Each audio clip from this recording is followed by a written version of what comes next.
Friends, latest news episode 1 కి మీ అందరికీ స్వాగతం. ఈరోజు డేట్ వచ్చేసి 8th ఆగస్ట్ అండ్ ఇప్పటి వరకు ఉన్న లేటెస్ట్ న్యూస్ అయితే ఇది 2020 గల్వాన్ క్లాస్ తర్వాత ఫస్ట్ టైం మోడీ గారు అయితే ఈ మంత్ చైనాని అయితే విజిట్ చేయబోతున్నారు. షాంఘైలో SCO సమ్మిట్ కోసం ఆగస్టు 31 అయితే చైనాని అయితే మోడీ గారు విజిట్ చేయబోతున్నారు. అంతేకాదు రష్యా ప్రెసిడెంట్ అయిన పుతిన్ గారు ఈ ఇయర్ మన ఇండియాని అయితే విజిట్ అయితే చేయబోతున్నారు. సో ఇది ఒక గుడ్ న్యూస్ అని అయితే చెప్పొచ్చు. నెక్స్ట్ వచ్చేసి రాహుల్ గాంధీ గారు అయితే చాలా మంది ఫేక్ ఓట్స్ అయితే వేశారు.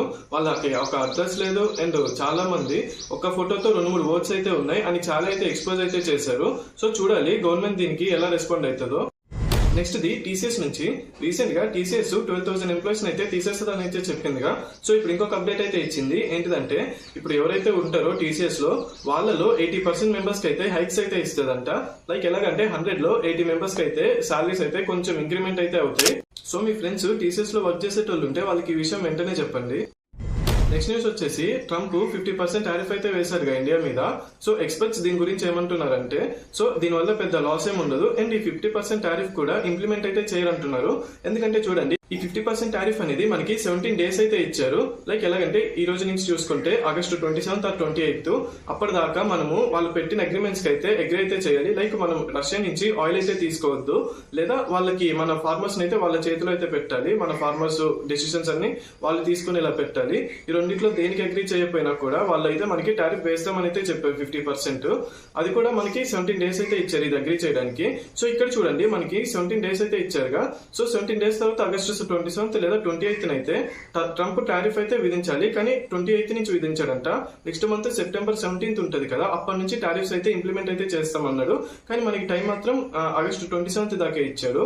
సో చాలా మంది ఎక్స్పర్ట్స్ ఏమంటున్నారంటే దీని మీద ఇదైతే ఇంప్లిమెంట్ అయితే చెయ్యరు, జస్ట్ ఇండియాని బెదిరించడానికి. లైక్ ఎలాగంటే ఇండియా వాళ్ళు పెట్టే కండిషన్స్ ని కొంచెం ఒప్పుకోవడానికి జస్ట్ కొంచెం ప్రెజర్ చేయడానికి అయితే ఇలా అయితే చేశాడు. కానీ మాక్సిమం ఇదైతే ఇంప్లిమెంట్ అయితే చేయరంటున్నారు. నెక్స్ట్ ది విజయ్ దేవరకొండ గురించి.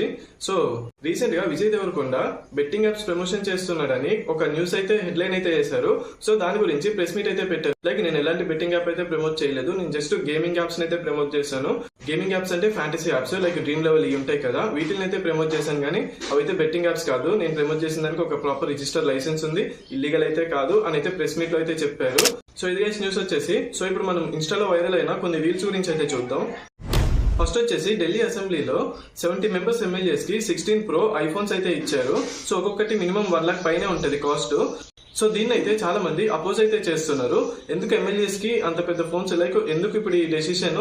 చాలా మంది ఇండియాలో ఫుడ్ కూడా లేకుండా ఉంటున్నారు కదా, వాళ్ళకి మీద స్పెండ్ చేయొచ్చు కదా. ఎమ్మెల్యేస్ ఒక ఫోన్ కొనుక్కోలేరా? అంత స్టేజ్ లో ఉంటారు. వీళ్ళకి ఇప్పుడు ఇవి ఇవ్వడం అవసరమా? దీన్ని ఇప్పుడు డిజిటల్ చేయడం అవసరమా అసెంబ్లీని?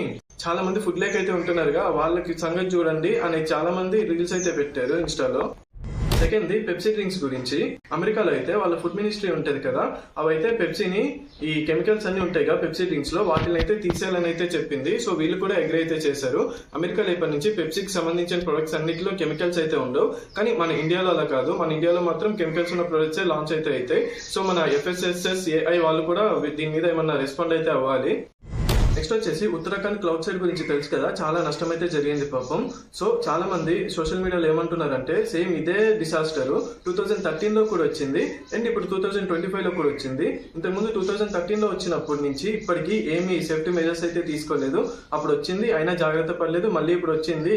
ఏం చేస్తున్నది గవర్నమెంట్? సేఫ్టీ మెజర్స్ తీసుకుంటా అని అయితే పోస్ట్ అయితే చేస్తున్నారు ఇన్స్టాగ్రామ్ లో.